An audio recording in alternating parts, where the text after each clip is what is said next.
Freeman, and it's incomplete. Or did he make the catch at the 15? Yes. What are they going to rule it? He caught it? Touchdown! He did what? In the end zone, it is caught for the win! Richard Rodgers with a walk-off touchdown. Total disbelief at Ford Field. Rushes on, has time. Looking, throws, middle, got us there! Breaking free to the 50. He may go all the way to the 20 down the right side. And there's Randall Cobb to the 5, to the end zone, to the touchdown. Oh my goodness!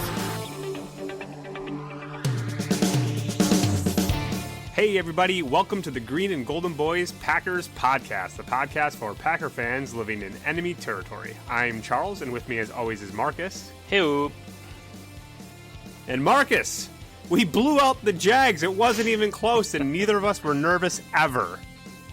oh man, yeah, Right? I don't know what the hell is going on. I don't know if we're the opposite of clairvoyant or if we need to adjust our predictions. But yeah, I think we were both expecting a blowout win, and the Packers just got by the skin of their teeth, winning 24-20 against the Jaguars at Lambeau.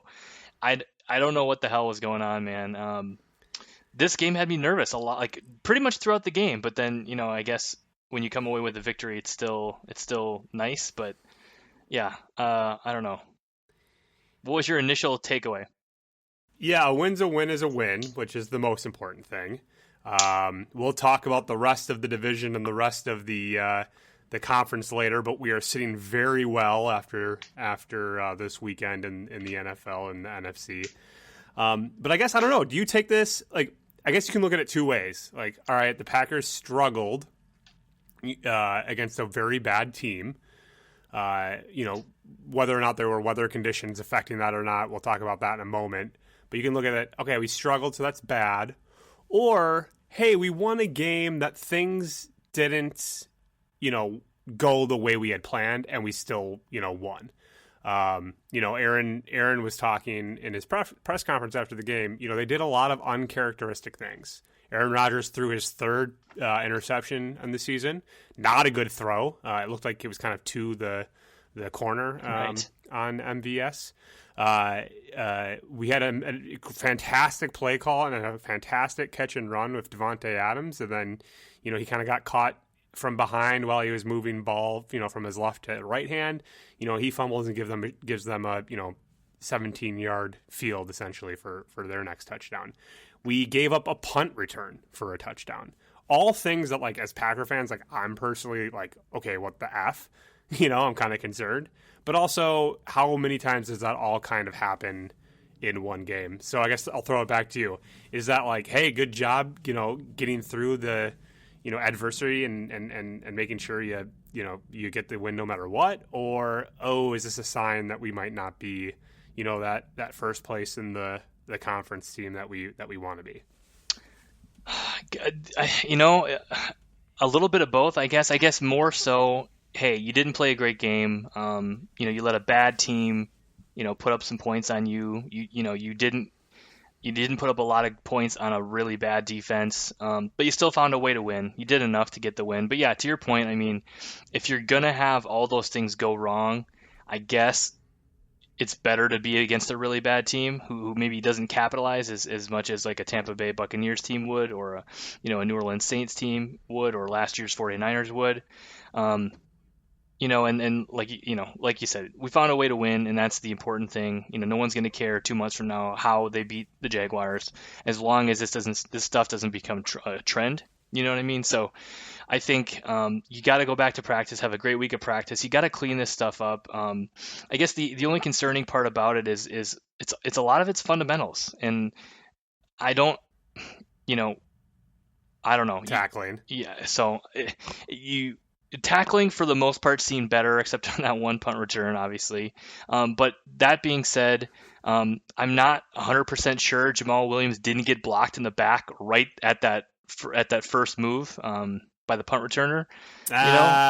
No, come on, you're being a homer. I'm saying I didn't say he did. I'm just saying like I've only watched it twice, and definitely on the replay it looked like he maybe got pushed right in the back, and it maybe didn't affect it that much, but enough to get that guy a little bit of a jump. But hey, I'm nitpicking. But at the same time, like how does your punt coverage have one guy there, and then the one guy is Jamal Williams? I don't understand how that happens. Yeah, I don't understand the coverage. They were saying how the in that frame when he caught the ball, it was only Jamal Williams on the one side of the field, and then it looked like he had to beat one more person, and that's two more people. I'm not going to even count Scott, the punter. But that second one even looked like a block in the back. But then you looked at the replay, and he just kind of fell, and the guy did a good job. The Jaguars guy kind of put his hands up like, I'm not blocking him. I'm going to go down a rabbit hole real quick before we kind of get back to the rest of the game. That's another kind of disappointing moment for this Packers special teams. We talked a couple of weeks ago about, the Packers giving up on that extra point against the Vikings. Was it a block punt or something else that happened a few weeks ago? And now we're giving up a return. I mean, you typically only see one of those things every quarter or every half a season, and to kind of see them piling up like this is against weak teams is very frustrating. And is that a conversation I wonder LaFleur has to have with his special teams coach, is saying, okay, we got to get tighter as a team, because we cannot allow Aaron Rodgers to lose this Super Bowl run potential because of a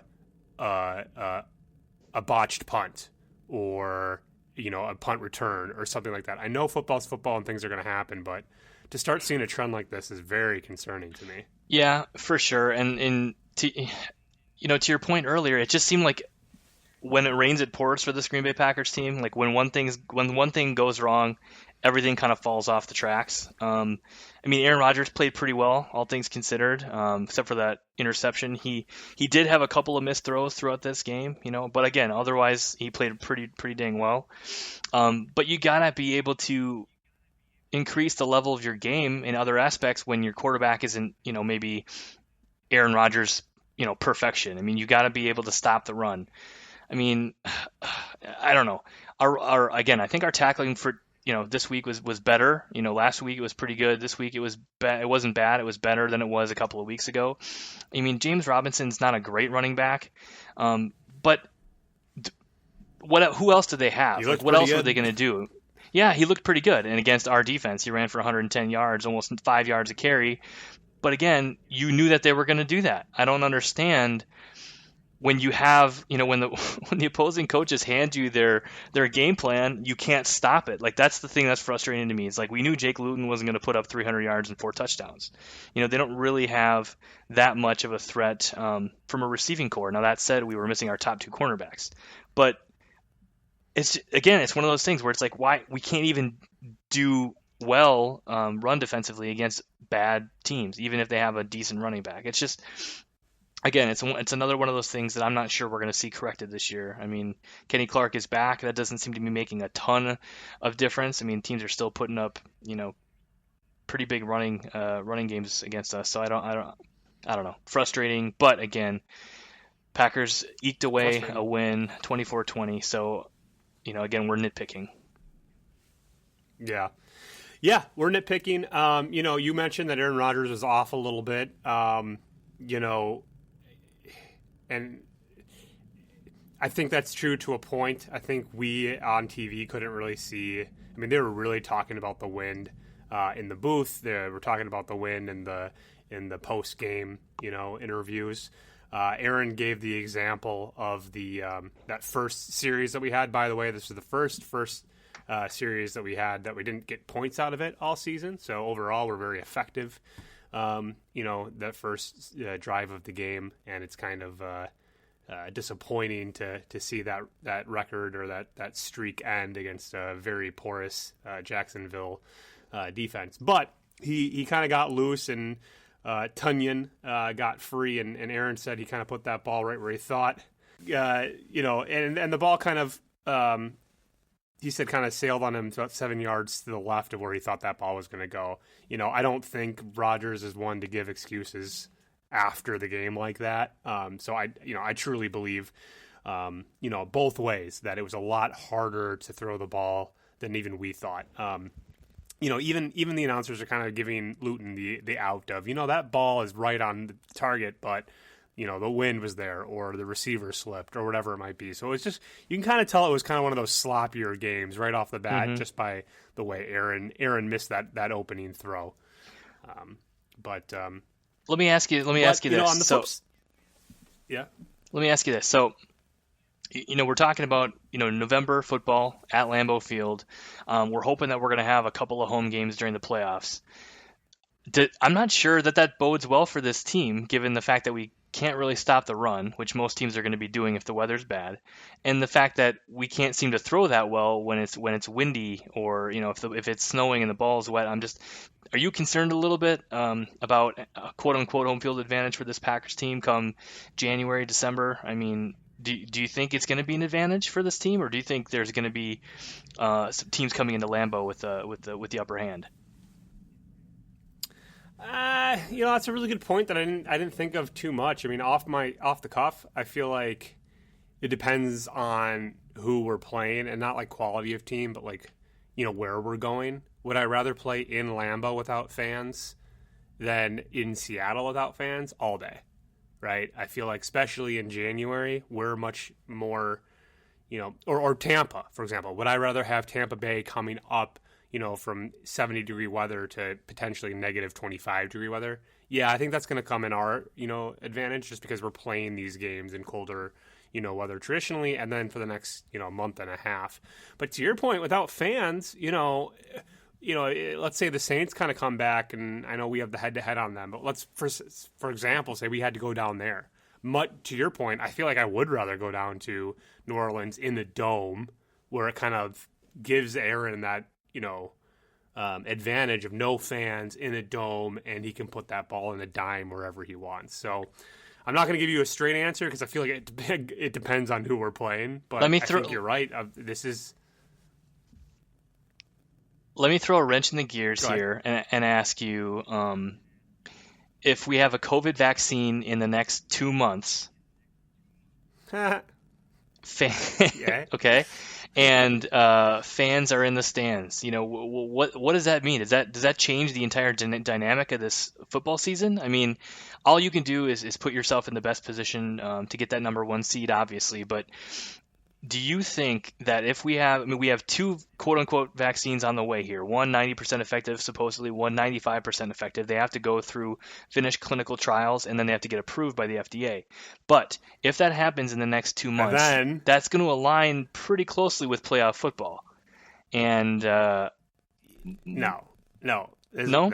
Mark my words. There are not going to be fans in the stands. I will go to Vegas right now and put money on no fans in the stands for the Super Bowl.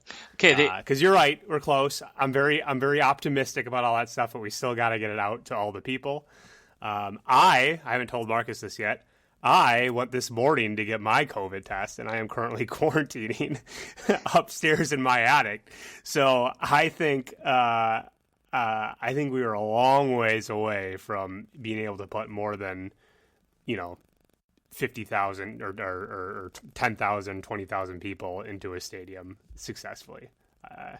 Especially if the new administration coming in.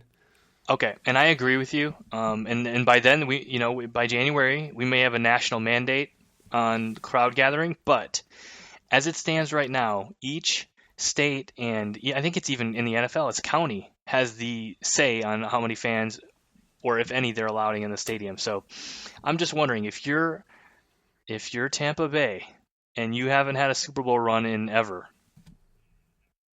do you risk, do you just say, hey, F it, we got Tom Brady maybe for a couple years and we want home field advantage, so we're gonna let 50% capacity in the stadium. And do you think that makes a difference? I mean, I think that would make a huge difference. Whether or not it'll happen, I don't know, but. Okay, yeah, if you're asking me if it would make a difference or not, then hell yeah, it would make a huge difference. If we could get in Lambeau, early January, for our right after our bye that we're going to get, then yeah, I mean, hell yeah, I think that's going to be awesome. But